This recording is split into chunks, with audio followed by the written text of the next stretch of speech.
Every room I walk into, I decide the temperature, and tonight I chose fire. Atlanta lights glowed like melted gold under my stilettos, and I swear the night knew my name. The rooftop party sat high enough to kiss the stars, and every champagne glass sparkled like it was flexing. I didn't even belong here. Well, not legally. My girl Destiny had slid us in with her event planner badge and a smile so sweet security forgot to use their brains. We didn't need money to look expensive. We were born with presents. Hair laid, dress hugging me like it never wanted to let go, skin shimmering in the city breeze. Trap soul music played soft like Atlanta dressed in silk. Men stared, women whispered. I didn't chase attention. Attention followed like a puppy that needed training. Confidence? No, baby. It was survival refined into diamond. I earned this glow through pain, grind, and pride. I stood on the balcony breathing in ambition like perfume. This world wasn't mine yet, but it would be. And in that moment, I promised myself no man, no money, no title would ever own my shine. I only said it to be funny, but God loves drama and the universe clearly wanted a show. Destiny nudged me, eyes wide at the suits and six-figure watches surrounding us like exotic animals. Girl, we in billionaire territory, act right. I laughed, tossing my curls. Billionaires can't handle a woman like me. They like quiet, soft, obedient. I'm loud, brilliant, and allergic to being controlled. A couple people nearby chuckled. One dude choked on his drink. I grinned, unbothered, sipping something that cost more than my rent. Then the air shifted, like energy walked in wearing cologne that smelled like power and old money secrets. I didn't see him yet, but my skin did. Destiny's smile dropped. Jada, he heard you. I turned slow, ready to defend my joke, and froze. He stood there like he was carved out of confidence and designer fabric. Black suit sharp enough to slice egos. Tall, rich, quiet energy. Eyes dark, unreadable, the kind of gaze that swallowed excuses whole. And that smirk, Lord, it wasn't flirty. It was challenge, hunt, interest disguised as indifference. That smirk said, game accepted. When a man like him looks at you, it feels like God turned a spotlight on your soul just to see if you'd break. Josiah Knight, yeah, I recognized him.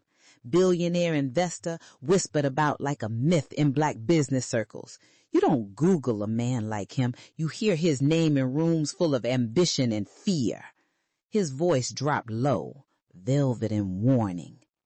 Careful what you joke about. Some of us enjoy challenges. My heart didn't skip. No, it punched me. Everything about him screamed control, power, discipline. He looked like he didn't need to raise his voice to end careers. And men like that, dangerous. Not physically, emotionally. They're the type who turn independence into a battlefield. I raised my chin. Well, I'm not applying for the position of challenge. My voice held sweet poison. I'm not conquerable. He stepped closer, slow, intentional, not touching, just invading space like air owed him distance. He whispered, eyes on my lips. Maybe you've never met the right contender. His confidence annoyed me and pulled me. My pride tightened like a fist. Attraction is cute, temptation is fun, but giving in is weakness, and I don't bow. He didn't flirt, he promised a storm, and I'm too stubborn to run from thunder. The city hummed low, like Atlanta leaned in to watch us collide. Josiah didn't ask my name, he waited for me to say it like a test. I didn't. I let the silence sit, thick and charged. You'll break rules for me. He said, not cocky, just certain. I laughed, soft, slow, dangerous. You'll choke on that arrogance before I break anything. His eyes narrowed with interest, not offense. Men usually got offended by me, not him. He looked hungry, and that terrified me in a way thrill does. Exciting, stupid, addicting. Destiny pulled my arm. Jada, let's go. Translation, this man's gravity is not safe. I stepped back, heels clicking like punctuation. Nice meeting you, accidental audience. His smirk deepened. I don't try, Jada. Hearing my name from his lips hit like a fingerprint on my throat. I win. I turned, walking away like the night belonged to me, heartbeat wild, pride louder. But before I stepped inside, I heard him, low, confident, sealing fate. Watch me try. When a billionaire wants your attention, he don't knock. He rearranges your piece. I woke up in my tiny but cute bookhead apartment, sunlight kissing my face like life knew I was meant for more. Silk pillowcase, because even on a budget, a queen protects her crown.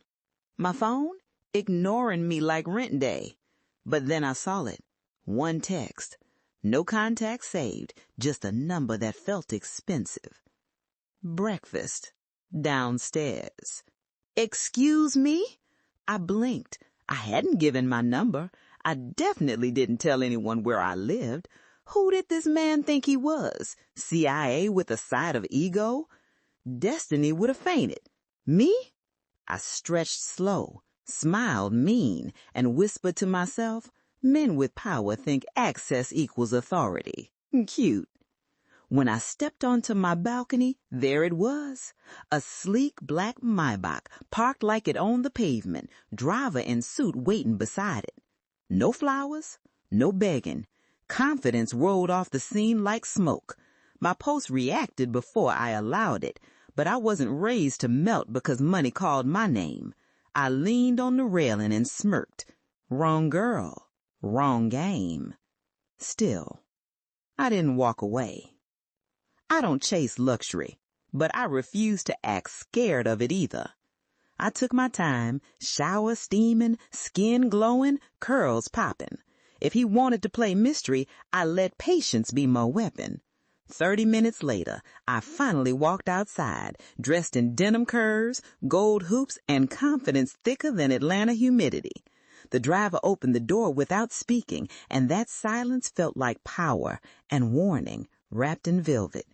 Inside the Maybach, roses, diamonds, apology for breathing near me wrong? Nope, just a single card on the seat. I don't send offers twice. JK. I laughed out loud, said, baby, I don't accept ultimatums at all. The driver waited. The city watched. My pride squared its shoulders and my curiosity tapped its foot like, just peek. I climbed in, not because he called, but because I don't fear rooms built for kings. A woman like me? I bring my own throne. As the door shut, I whispered to myself, Jada Brooks does not get collected. She walks in because she chooses. But deep down, I wondered if stepping in meant stepping into fire. Rich men think invitations are generosity. Real queens know they are tests. We stopped at a private rooftop restaurant overlooking the city. Quiet, exclusive, probably booked out just for him. When the elevator doors opened, I expected him waiting, dramatic, staring like a movie villain you fall for too late. But no, his chair faced the skyline, back turned. He didn't stand, didn't look, didn't greet. That silence slapped and seduced at the same time. Power shouldn't look that casual. I walked to the table slow, heels speaking fluent confidence. I didn't agree to breakfast. You arrived, he replied, voice low enough to feel in my spine. He finally turned, eyes steady, unreadable, intense like he studied worlds, not people. I sat because standing felt like losing. You don't strike me as a woman who wastes mornings. I scoffed, sipping mimosa. You don't let people leave. His jaw ticked, tiny, lethal reaction. Independence is beautiful, he murmured, voice velvet steel. But isolation is just fear dressed in strength. I felt my heartbeat trip. That hit too close. I leaned forward. You want something you can't have. He held my gaze, unbothered, certain. I don't want to have you, he said. I want to earn you. My breath caught before I could hide it. His eyes softened, not warm, just human for a second. And yes, he whispered, I heard your joke.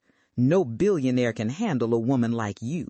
He paused, smirk returning like sin. Watch me try. I smiled, sweet, deadly. Try all you want. Just don't bleed when you fail. His answer was a low chuckle.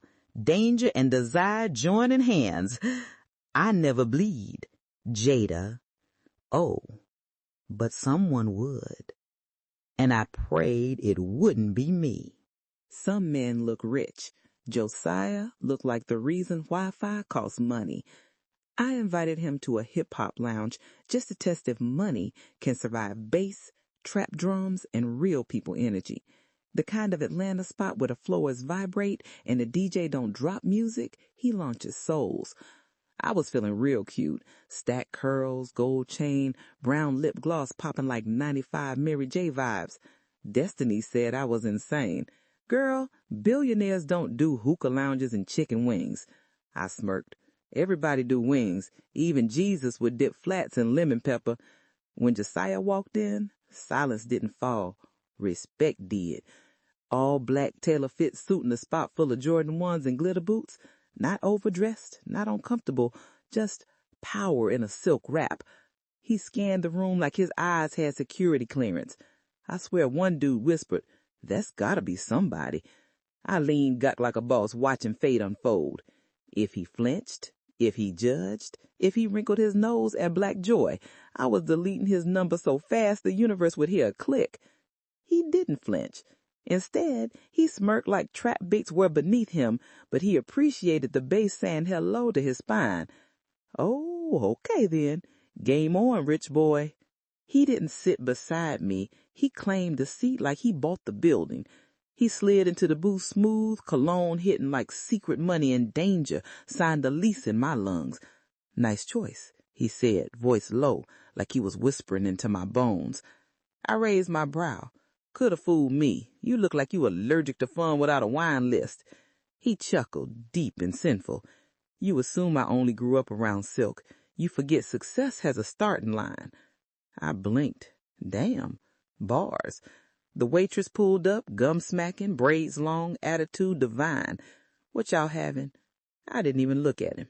Lemon pepper wet, extra fried, peach drink. He'll have the same. She scribbled without blinking. Josiah tilted his head. You're ordering for me now? Relax, I smirked. I'm not controlling you. I'm protecting you. The menu got landmines. He leaned closer, eyes sharp. I don't fear experiments. Cool, I replied, but you paying. So if your stomach files a complaint, that's your wealth crying. He laughed again. Twice in one night. Jesus, I was powerful. You know a man dangerous when he watches you like he's studying, not staring. I was vibing. Hookah smokes whirling like secrets, friends pulling up, energy loud, Atlanta thick in the air. Meanwhile, he didn't scroll his phone once, didn't check his watch, just leaned back, arm behind me, relaxed like the city owed him comfort. You study me? I asked. He didn't blink. I pay attention. Same thing. No, he murmured, gaze slow and intimate.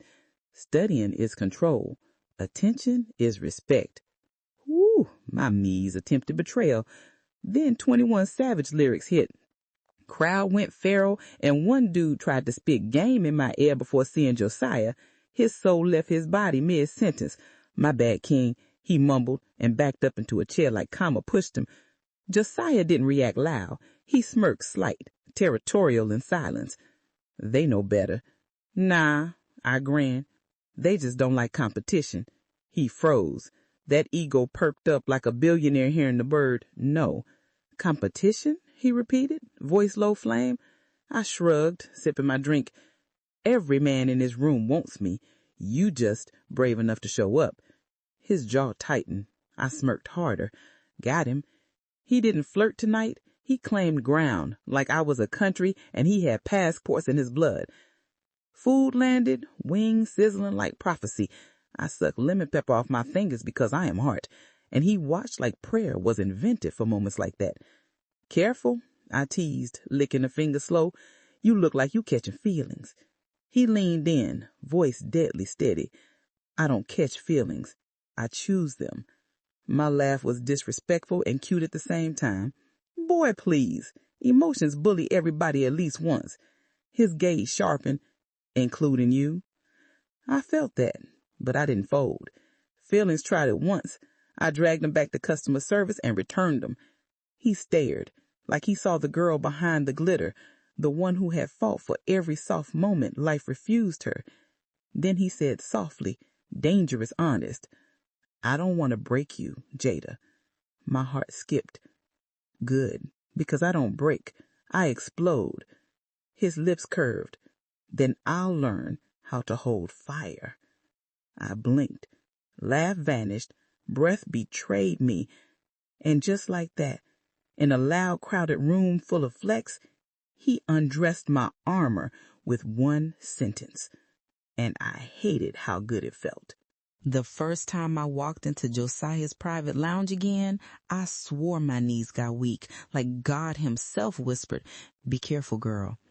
Everything in that room felt expensive. Marble floors so polished they looked like wet ice. Gold-trimmed bar shelves. City lights dripping through the tinted glass like liquid diamonds. I wasn't used to this level of wealth yet, but I damn sure didn't shrink.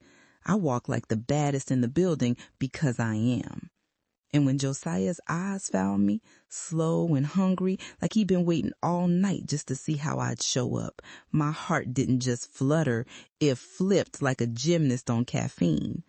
I remember my mama's warning, men like that love control. But when he stood up, suit fitted like it was stitched by angels, and took slow steps in my direction, all my warnings melted. He didn't smile at first. He just watched my walk, like each step told him something about me. The air between us felt tight, charged, dangerous. Romantic? Yes, but the type you feel in your chest like it might break you too. And when he leaned close and murmured, "You aimed to outshine the room tonight, didn't you?" I whispered back, "No, the room just finally learned who to look at." If I said his gaze didn't shake me, I'd be lying. Josiah didn't look at women like we were puzzles. He looked at us like he already knew the answer and was picking the right moment to reveal it. I wasn't used to being studied like that. Most men look with wanting. Josiah looked with understanding. And I hated that he felt like a chapter in my life I wasn't ready to read. His bodyguard, big dude with a jaw like he chewed bricks for breakfast, stood nearby watching everyone like the world owed him something. People whispered as we passed, like I didn't belong here, but I kept my chin high. Street taught me never to fold under pressure. Luxury trying to test me now, I'd rise higher. Josiah held my waist, not possessive, just enough to claim the space around me and walk me to a private table like I was the prize he earned. "So tell me, Jada," he said, fingers lightly grazing my hand, sending electricity through my bones. "Are you running from something or toward it?" I laughed soft, slow, controlled, like a woman who knew her power. "Neither," I answered. "I move when I decide. Nobody chases me, and I don't chase nobody." He leaned closer, his breath warm on my neck, voice deep enough to rearrange my priorities. "Except maybe me?" I felt heat call up my spine. I didn't reply, but my silence said more than words. Just when it felt like the moment might swallow us, somebody started yelling by the entrance. Chairs scraped, glass dropped. Instincts hit me before fear. I turned fast, ready. Street sense never leaves your bones. A man stormed in, wide eyes, talking about someone on money. Josiah didn't flinch. He didn't even blink. He just leaned back, calm like chaos was a language he grew up speaking. His security moved so fast it felt unreal, like shadows with guns instead of fists. My heart wasn't scared, but it was racing, and adrenaline tasted familiar. Back home, drama came loud, messy, and always personal. Here, violence had diamonds, manners, and money behind it. One wrong move and the whole building could shift. Josiah touched my wrist gently, soft, slow, protective, but commanding, and that touch alone said, "Don't panic, I've handled worse." The stranger got dragged out quietly, like luxury swallowed the danger instead of reacting to it. The music never even stopped. I watched Josiah the whole time, no nerves, just quiet calculation behind his eyes. That scared me more than the outburst. Power like his doesn't break, but it can shatter anybody who stands too close. When everything settled, Josiah offered me a drink like nothing just happened. "Still comfortable?" he asked, voice smooth but heavy with meaning. I held his stare. I wasn't going to pretend I didn't feel the shift. "Comfortable?" I repeated softly. "No, I don't do comfortable." His lips curled into the kind of small smile men give right before they ruin your peace in the most beautiful way. "Good," he murmured, brushing his thumb across my fingers like he was claiming territory. "I don't want comfortable. I want real." And I swear, in that moment, the city outside vanished. It was just him, me, and a future neither of us admitted we were walking into. I liked how he made me feel. Powerful, wanted, seen. But I also felt danger coiled in every compliment, every glance. Like he wasn't offering love. He was offering a new life. And a life like his, it doesn't come free. So I lifted my glass, leaned back with a slow smile, and whispered, "Then don't blink. You might miss me." He leaned inches from my lips and replied, "Jada, I don't miss." And right there, I knew this wasn't a game anymore. If danger had a cologne, Josiah wore it like silk on his skin. The next night, I didn't plan to see him. I swore I'd stay home, mind my business, deep condition my hair, and pretend my body didn't still remember the way he whispered to my pulse. But he texted just one line, "Dinner, my driver's outside." Not a question, a command wrapped in velvet. Most men would get curved for that tone. My independence don't come cheap. But something about him pulls like gravity mixed with temptation. So I stepped out my building, city lights sharp like diamonds against the dark, and there it was, a black Maybach sitting like royalty on wheels. When the door opened and I slid in, my breath almost stopped. Josiah sat across from me, not beside me, like he wanted to watch me take up space. His suit, midnight black. His watch, frosted like it lived in a snowstorm. His eyes studying me like I was a secret he planned to own. I leaned back, nails tapping lightly on my clutch, pretending I wasn't melting inside. "I didn't say yes. You didn't say no," he counted, voice deep enough to rearrange my attitude. That charge there again, heavy, magnetic, sweet but dangerous. Romance dipped in risk, just how heartbreak legends begin. Some men speak sweet. Josiah speaks like he sees through your soul and dares you to blink. We pulled up to a rooftop restaurant so exclusive it looked like the sky signed a non-disclosure agreement. Atlanta glittered below us like she wore all her best jewelry just for tonight. Waiters bowed, actually bowed, and whispered his name like he was myth and money in human form. I kept my chin high because I refused to look small in rooms built to intimidate. He guided me with a touch at the small of my back, soft, protective, but charged like electricity waiting to surge. "Why me?" I finally asked when we sat, gold candles flickering, wine that probably cost more than my rent glimmering in crystal. He didn't rush. He took a slow sip, then set the glass down like time moved for him, not the other way around. "Because you don't want anything from me, and because you make me feel." He paused, searching, human. That hit me harder than diamonds. Billionaires don't crave humanity, they crave control. Yet here he was, giving vulnerability like a weapon, and hoping I wouldn't cut him with it. My heart flooded, but my instincts sharpened. Men like Josiah don't choose women at random. There's always a reason. When a man who owns skyscrapers pulls up to your hood cookout, don't panic. Just pray he survives the aunties. I wasn't planning to see him for a few days. I needed to detox from this man like he was luxury poison. Fine, addictive, good for fantasies, bad for peace of mind. But peace didn't stand a chance when a matte black Maybach rolled down my block in broad daylight like it didn't know this street belonged to folding chairs, pit smoke, domino slams, and neighbors who gossiped like it's cardio. I was at my cousin's cookout, music loud, grills blazing, aunties fanning themselves like they were cooling off secrets, kids running around sticky with watermelon juice. Real life, real roots, my world. And then the door opened and Josiah stepped out like a plot twist, wearing tailored sin and casual millions. My jaw almost detached. He didn't belong here, and somehow he fit anyway. Black polo, gold watch, no entourage, just confidence and audacity. People paused mid-shoot. My uncle blinked like he saw Rent walking personified. My auntie whispered, "He's somebody's son from church." And I whispered to myself, "Lord, why you showing out today?" Because, baby, this man didn't just pull up. He stepped into my world like he came to claim territory. A billionaire in a backyard with smoke in his eyes and kids screaming? That's not courage. That's commitment or insanity.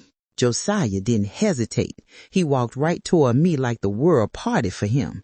He crawled up my neck because everybody was watching, judging, imagining wedding hashtags already. "You didn't tell me you was coming," I muttered, trying to sound annoyed instead of flustered. "I didn't ask," he murmured back, voice low enough to tickle my pulse. "I wanted to see where you feel safe." That messed with me, deep, soft, disarming. I introduced him, and my family switched faster than Atlanta weather. Suspicious faces became welcoming smiles. Welcoming smiles became interrogation committees. Auntie Brenda hit him first. "Where your people from?" Uncle Ray didn't wait. "Do you believe in God?" My cousin Tasha, "You single, or my ex crazy don't count single." He handled every question like he was born at card tables and Sunday dinners, not boardrooms and private islands. His voice stayed respectful but powerful, like he knew how to talk to every tax bracket. I watched him help my grandma to her seat, laugh at my cousin's jokes, nod along to Hood History Hour like he had lived every block story. And right there, between the smell of ribs and old school R&B, I realized something terrifying. This man wasn't trying to impress me. He was trying to fit into my life. And Lord, I felt it. Every hood has that one neighbor who thinks strangers mean danger. And today, Mr. Lewis was on high alert. Just when the vibe felt sweet, here come Mr. Lewis, a.k.a. Neighborhood FBI, wearing sandals and suspicion. He strutted over like Josiah owed him money. "Who you?" he barked. Josiah stayed calm, hands in pockets, smile slight and respectful. "I'm Josiah, here with Jada." Mr. Lewis squinted. "You ain't from around here. You work?" I choked on my lemonade because, "Sir, work?" Josiah paused like he processed the question in billionaire language first. "Yes, sir. I run a few companies." "Oh, yeah? Like what? Landscaping?" My soul left my body. Josiah's mouth twitched like he was hiding a laugh. "Real estate, finance, technology," he answered, smooth as silk dipped in confidence. Mr. Lewis sucked his teeth. We gon' see." Then he walked off like he just cleared a man at airport security. Josiah exhaled slow, amusement glinting in his eyes. "Is everyone here trained in the CIA?" "No," I said, smirking. "Just everyone over 40. Then I caught him staring at me. Not my body, my existence. Like the sun hit me and he wanted to memorize the light. That stare, it did things. Warm, heavy, sweet danger things. And suddenly, the street, the noise, the jokes, we was right back in that electric bubble. Just me and him. Two universes colliding in the middle of a grill out. You ever get kissed so slow the world stopped like it got manners? Yeah, that almost happened.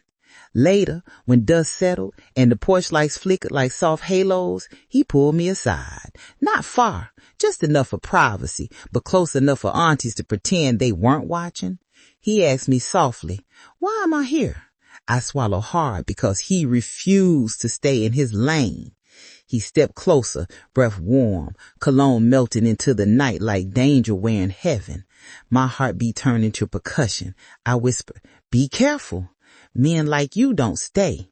His fingers brushed my waist, not claiming, just asking. He murmured, eyes locked on mine, "Maybe it's not about staying. Maybe it's about choosing." His lips hovered inches from mine. He thick, desire loud, time holding his breath. Then, "Y'all want place to go?"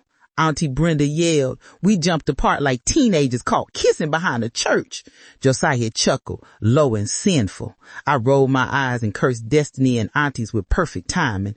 But as he walked me to the car later, the air between us humming, he whispered, "Next time, I'm not stopping." And I believed him. Lord knows I believed him. Because tonight, he didn't just step into my world. He earned a seat at the table. And I was in more danger than I ever been in my life. Not because he could break me, but because he might be the one man I'd actually let. If confidence was currency, I walked into that Buckhead rooftop like I owned the skyline. The night was velvet, smooth, and rich like the first sip of a $300 glass of champagne I did not pay for. Josiah picked me up in that Maybach like always, leather soft enough to make you rethink your life choices. Buckhead lights glittered like diamonds gossiping across the city, rooftop music slow and sinful. I wore a black silk dress that hugged me like it had something to prove, and heels so sharp they could stab insecurity. Josiah's hand rested low on my back, not claiming me, just securing me like he planned on keeping me from falling off more than rooftops. "You good?" he asked in that low, rich tone that touches places my common sense refuses to go. "I'm always good," I smirked, chin high, owning every stare sliding across my skin like envy with lashes on. But the air shifted when I felt her gaze before I saw her, the kind of stare that smells like old feelings and unfinished business. And there she was, his ex. Perfect weave, designer everything, face carved in that "I paid for this confidence" shape. I whispered to myself, "Jesus, don't let me fight in couture," and smile sweet as poison. She walked toward us like she invented high heels and heartbreak, and I already knew tonight wasn't gonna be peaceful. Tonight was war in diamonds. Some women don't want closure. They want a stage, and baby, she thought this rooftop was Broadway.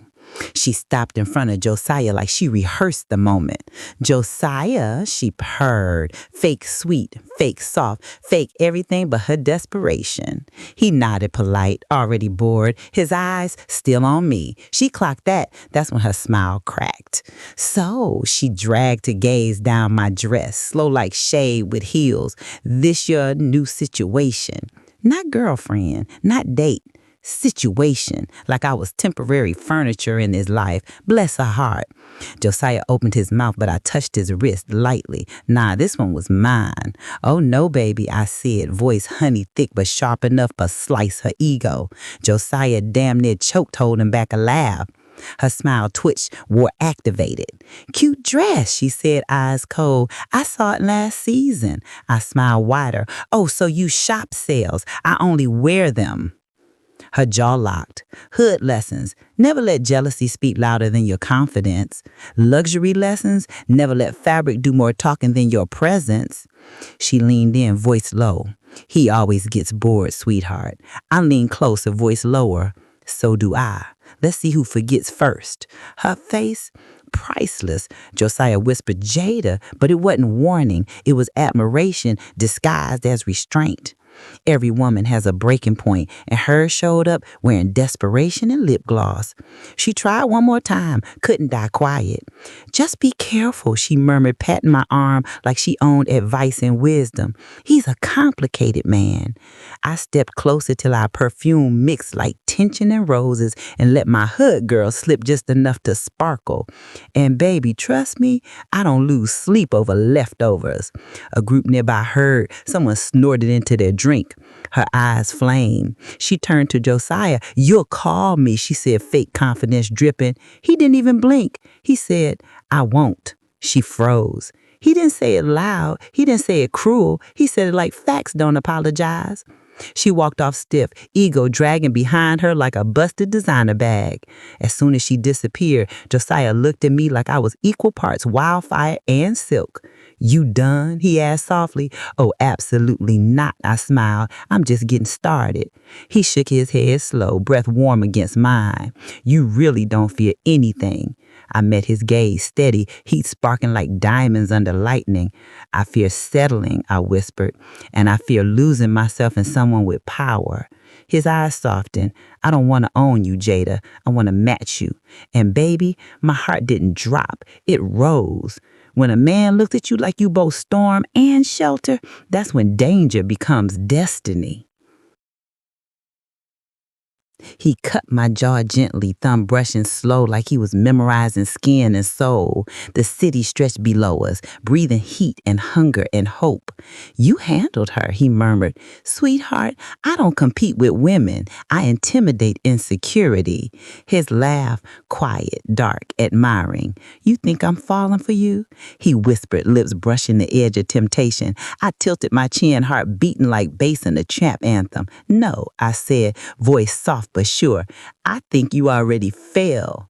His jaw clenched, the surrender kind, not the fight kind. He leaned in, breaths dancing, lips inches from mine. Heat, danger, luxury, lust, fate. "Jada," he whispered, voice sinful, "tell me to stop." I didn't. I couldn't, not when desire felt like silk fire between us. "Kiss me," I whispered, just as a camera flash popped somewhere nearby. We froze. Paparazzi, reality, danger, the world crashing into our moment like truth never waits for romance. Josiah pulled back slow, eyes promising everything later. "Not here," he murmured, "not like this." And Lord, wanting him in private hit harder than wanting him in public, because this wasn't about proving anything anymore. This was about us. About the fire we kept trying not to touch and burning anyway. The first time I realized loving a powerful man means inheriting his enemies, it wasn't a gunshot. It was a boardroom whisper that somehow reached my phone. I woke up glowing, skin warm with memories of Josiah's low promises and rooftop heat, edges still wrapped like I had a date with destiny. But destiny came rude. My phone buzzed nonstop. Texts, DMs, missed calls from numbers I didn't know. At first, I thought social media found a new obsession. Then I opened a message. "Heard you're dating Josiah. Careful. Women like you don't survive that circle." Women like me? Oh, they meant real women, not raised on country clubs' porcelain dolls. Another message followed, colder. "He doesn't keep people. He uses them." Suddenly, my morning coffee tasted like warning. I threw on a blazer and hoop earrings like armor and headed to meet Josiah downtown, top floor, skyline view, lobby so fancy even the plants had confidence. But the looks I got from his staff, not admiration, not respect, judgment, quiet, poisonous judgment, as if I didn't belong in glass towers. As if wealth should only come wrapped in generational softness, not earned grit and ambition. And when I stepped into his office, his assistant stopped me, voice sugary and hateful. "Miss Johnson, Josiah's in a meeting with the board. They didn't expect visitors." Translation, I was a problem, a disruption, a street girl trying to walk marble floors barefoot. My chin lifted anyway. "Tell him Jada's here." She blinked, taken aback. "He'll come when he's ready." Her smile said, "You won't last." My smile said, "Watch me." Power doesn't whisper, it leaks. And today, it leaked blood-colored truth. I didn't sit, I didn't leave. I posted up by the windows like the city owed me a view. Then voices drifted through the half-cracked boardroom door. Careless, clipped, expensive anger. She's a liability. His judgment is compromised. He can't bring someone like her into our world. That one burned, not because of insult, but because of ignorance. They didn't fear me. They feared losing control of him.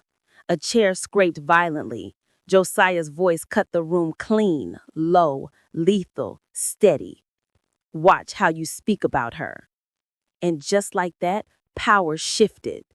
But right as my pride rose, another voice slid through, quiet and sharp like a knife dipped in ice. "Then tell her father's case isn't resurfacing. We can't afford scandals tied to your personal choices." Silence. Thick. Heavy. My heart stuttered. Father? Case? Scandal? My stomach sunk like a stone thrown in deep water.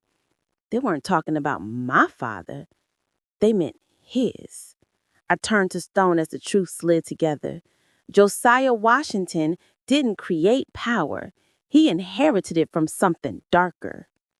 Boardroom whispers continued, muffled but cold. "You cleaned enough family mess. Don't create more. People disappear for less." Disappear? Oh, this wasn't just wealth. This was legacy with blood behind it. Josiah exited moments later, face unreadable, suit sharp enough to slice fear. His eyes met mine and softened instantly. But now, I wasn't just the girl he wanted. I was the girl who overheard the monster under his kingdom. Every instinct I grew up with screamed one thing: love isn't dangerous. Men with secrets are. He walked to me slow, jaw tight. "You shouldn't be here yet." I heard them. No pretending, no soft landing. His face barely moved, but his eyes, pain flickered. "Jada, disappear, family mess. What did they mean?"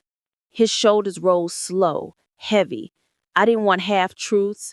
I didn't want billionaire fairy dust. I wanted real.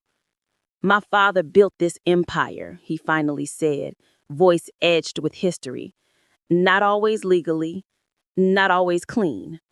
I swallowed hard. And now? Now I keep it righteous. I clean what he left. I protect what we have.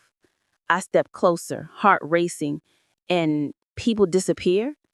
His jaw clenched. People who try to destroy what I build disappear from my world, not life. I searched his face. I didn't find lies. I found scars, deep ones. "Jada," he whispered, voice low, urgent, "don't run because you heard a ghost story." I shook my head slow. "I don't run." His breath released like relief, but I wasn't finished. "But don't ever let me stand next to you blind. I don't like shadows unless I know who cast them." For a second, everything stilled. The street in me stood firm. The woman in me shook quietly. The heart in me wanted him more than safety ever promised. He touched my chin gently. "I never wanted to drag you into my world." I met his gaze steady. "Baby, you invited me the day you walked into mine." Real love don't ask if you're scared. It asks if you're willing. He pulled me into his office and closed the door like he was choosing me over oxygen. His forehead rested against mine, breath mixing with mine, heat and vulnerability wrapped in power. They think you're a weakness. They think love makes kings fall. My voice came soft but steel lined, only if the king forgets who he is. His eyes darkened softer and hungrier all at once. "And who am I, Jada?" I tilted his chin slightly, like claiming space in the most dangerous place in the world, his heart. A man who never had to fight for loyalty. Until now. He inhaled like I touched something deep. "Does any of this scare you?" I laughed low, raw, honest. "Everything scares me. Loving you scares me. His thumb brushed my lips, slow and reverent. And still you're here. I nodded, because fear don't move me. Truth does. His voice dropped rough silk. Then here's mine. My world has enemies, but the only thing I love or protect harder than my empire, he paused, eyes burning into mine, is you. And Lord help me, I believed him. Not because he promised safety, but because he didn't promise comfort. And real love, the kind that changes fate, is never soft first. It's fire. It's risk. It's choosing each other, even when the world wants you to fold. And tonight, as I rested my hand on his chest, feeling power and vulnerability beat under my palm, I didn't feel like the girl who didn't belong. I felt like the woman power wasn't ready for. I never expected the quiet of his penthouse to be louder than any club I ever stepped in. The Atlanta skyline glittered like a crown outside his glass walls, but my heart beat louder than city lights. I stood there in his marble living room, silk curtains flowing, the scent of expensive oud floating, gold accents everywhere, feeling like I had stepped into a life meant for someone else. Josiah didn't speak first. He just watched me, eyes dark, thoughtful, like he was studying every breath I took. And suddenly, the aftertaste of that rooftop drama slapped me again. The whispers when we walked in, the envy, the respect, the hate. I didn't crumble, but now in the silence, it hit different. I wasn't scared, just dangerously close to admitting I felt something I had no business feeling. I cleared my throat, crossed my arms like armor. "Why am I here, Josiah?" I whispered, even though I already knew he wasn't done with me, and I wasn't done with him. It's crazy how danger and desire can sit in the same room sipping champagne together. He stepped toward me slowly, like he didn't want to spook me, and the view of that man in a tailored black suit almost made my knees unlock. He murmured, voice low, velvet-coated still, "I don't like people coming for what's mine." The way he said it, nah, my soul did a somersault. I tried to scoff, be tough. "I'm not your property, Josiah." He smiled, that dangerous one, the kind that said he respected my fire, but also planned to own the flame. He whispered, "No, you're not mine yet." My stomach flipped. My pride stood up like, "Girl, don't fold." But the heat between us, you could have fried diamonds on the tension alone. Then his phone buzzed. One look at the screen, and his whole face shifted, like the softness evaporated and billionaire instinct switched back on. He said, "We may have a problem." And by we, he meant you too. My heart stopped mid-beat. You ever get news so wild it feels like the world tilts for a second? Josiah handed me the phone, and on the screen was a picture. Me leaving his car earlier. A tabloid watermark stamped across it. The headline draft at the bottom, "Mystery Bronx girl seen with secret billionaire, social climber or next power couple." I don't know if it was embarrassment or adrenaline, but fire crawled up my spine. That was supposed to be my story to reveal, not theirs to spin. I breathed. "This what your world looks like? People turning your life into headlines?" He nodded once, jaw tight. "My world is sharp, and it cuts anyone who isn't prepared." I looked at him, at the empire, the reputation, the shadow and shine he lived in. Could I survive that, or would I lose myself in gold and pressure?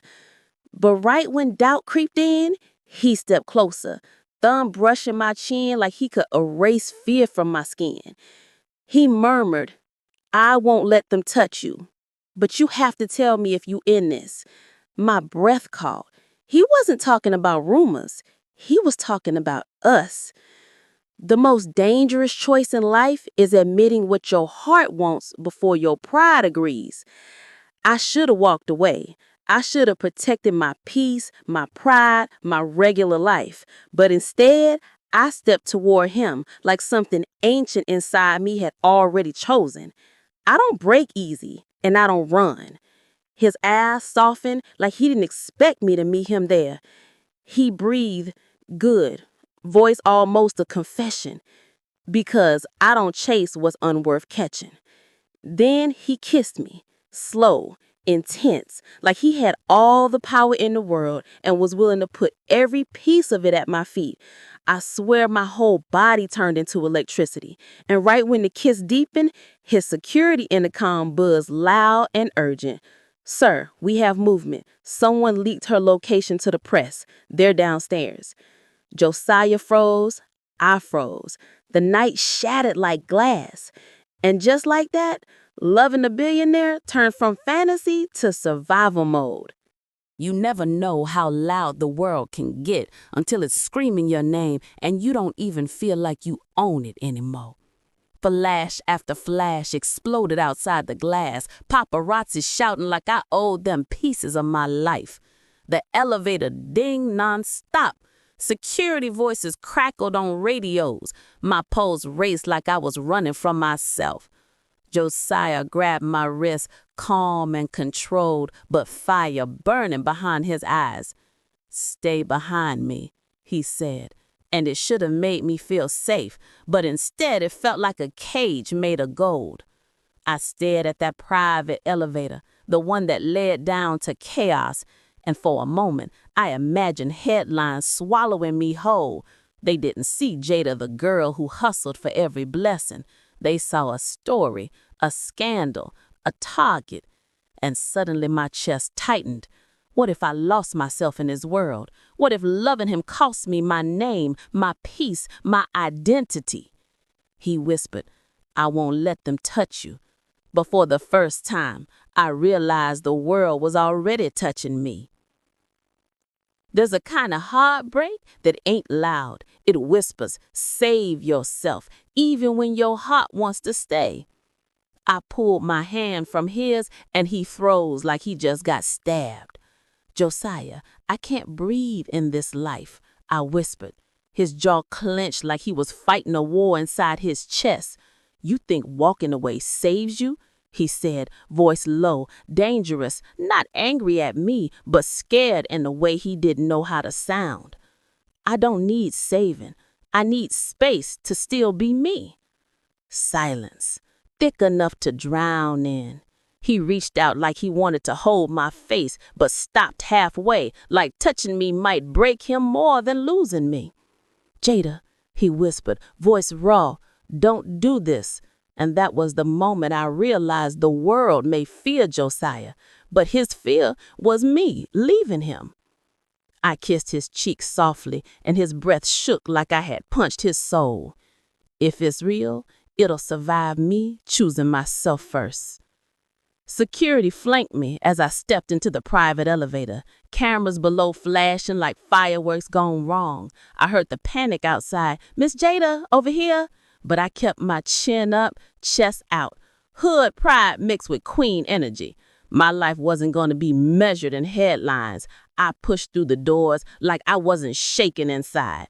When I hit the street, madness erupted. Mike shoved at me, questions flying, flashes burning my eyes.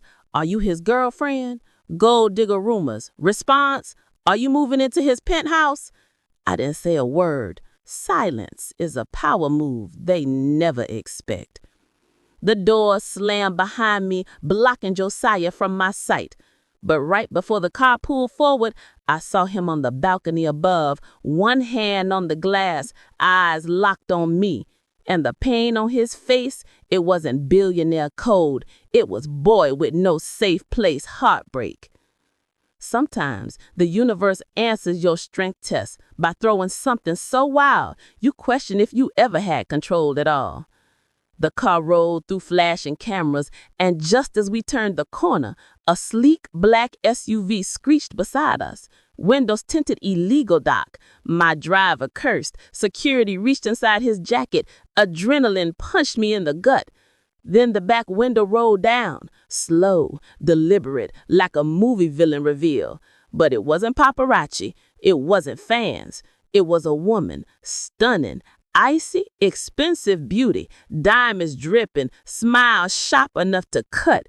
Leaving already, she purred, voice like silk dipped in poison. He has a habit of choosing girls who don't stay. I blinked, and you are, her eyes glittered, the woman who never really left. My heart dropped. The car lurched forward, and as we pulled away, she whispered one last sentence through that smirking mouth. Hope you're ready, sweetheart. You just walked away from him, but I'm walking right back into his life. And just like that, I realized leaving him didn't end the fire. It just lit the match for the war. Whew! What would you do in Jada's shoes? Walk away from the billionaire or fight for love like a queen who knows her worth? Drop your answer in the comments. Question for you. If somebody tried to walk back into your man's life, what's your next move? A. Handle it classy. B. Handle it silent. C. Handle it real ATL energy. D. Leave him for good. Tell me your letter and why. If you loving this story, hit like, tap subscribe, and turn on notifications so you don't miss season 2, because the drama, love, and luxury lifestyle is just getting started. Where are you watching from? Also, I want to know, where are you watching from right now? Comment your city or country below. I see y'all tuning in from everywhere.